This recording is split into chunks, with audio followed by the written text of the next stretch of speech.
योग की ऊंचाइयाँ और ज्ञान की गहराइयाँ तुमने सिखाई मम्मा, है प्रेरणा हमारी। वो धारणाएं तेरी और पालना वो तेरी, जिसने भी है पाई करे वंदना तुम्हारी।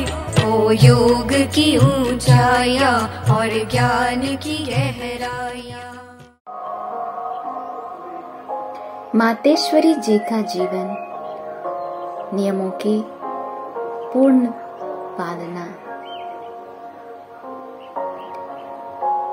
मातेश्वरी जी को ब्राह्मण जीवन की मर्यादाओं और नियमों का विशेष ख्याल रहता था। वे सदा उन नियमों की पूर्णतः पालना भी करती थी, क्योंकि मम्मा का मानना था कि इतना महान और ऊंचा ज्ञान बाबा ने हमें इतना सहज करके दिया, तो उसकी कितनी वैल्यू होनी चाहिए। आखिर यही तो हमारी सद्गति का एकमात्र साधन है, जिससे भविष्य में ऊंच पद प्राप्त होता है। और अगर बाबा के प्यार को हम सहज समझ अलबेले हो सुस्त रहें, टालते रहें, तो नुकसान भी तो हमारा ही है। मम्मा के साथ का अनुभव सुनाते हुए एक बार दादी निर्मल शांता जी कहते, मम्मा को कई बार जब ईश्वरीय सेवा के कारण रात्रि को 11-12 बज जाते थे नींद करने में, तब भी मम्मा 2-2:30 बजे उठकर बाबा की याद में बैठ जाती। वे ज्ञान तथा योग के नियमों का पूर्ण पालन करती,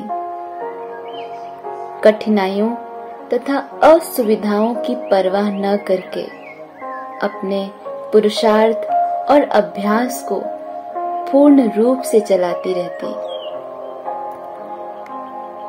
यहाँ तक कि जब मम्मा की शारीरिक स्वास्थ्य में भी काफी गिराव आ गया, परंतु मम्मा के दिनचर्या में बिल्कुल अंतर नहीं आया। तो एक बार दादी जी ने मम्मा से पूछ ही लिया, माँ, क्या शारीरिक तकलीफ के कारण आपको 2-2:30 बजे के बाद नींद नहीं आती? क्या इच्छा नहीं होती कि शरीर को और आराम दिया जाए? तब प्राण माँ ने कहा, हमें जो ईश्वरीय ज्ञान मिला है उसके अनुसार हमें योग का विशेष अभ्यास करना चाहिए। वे कहती, मैं तो बस शिव बाबा की याद में जल्दी उठ जाती हूँ। बीमारी है तो क्या हुआ, देर तक सोने से कष्ट दूर तो नहीं हो जाएंगे, बल्कि बाबा को याद करने से जरूर हिसाब किताब चुकते होंगे।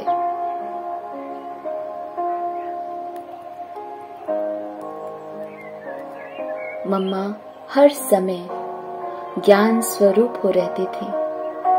मम्मा की ऐसी बातें जैसे दिल को छू जाती थी। सारा दिन व्यस्त रहने, शारीरिक कष्ट झेलने, रात को देर से सोने के बाद भी जल्दी उठ जाना, ये प्रेरणादायी जीवन है। बाबा से हमारी लगन कितनी सच्ची और तीव्र होनी चाहिए, मम्मा अपने प्रैक्टिकल जीवन से हमें सिखाती हैं। शायद इसलिए कहते हैं, कर्म मनुष्य के शब्दों से ज्यादा शक्तिशाली और उच्च स्वर वाले होते हैं।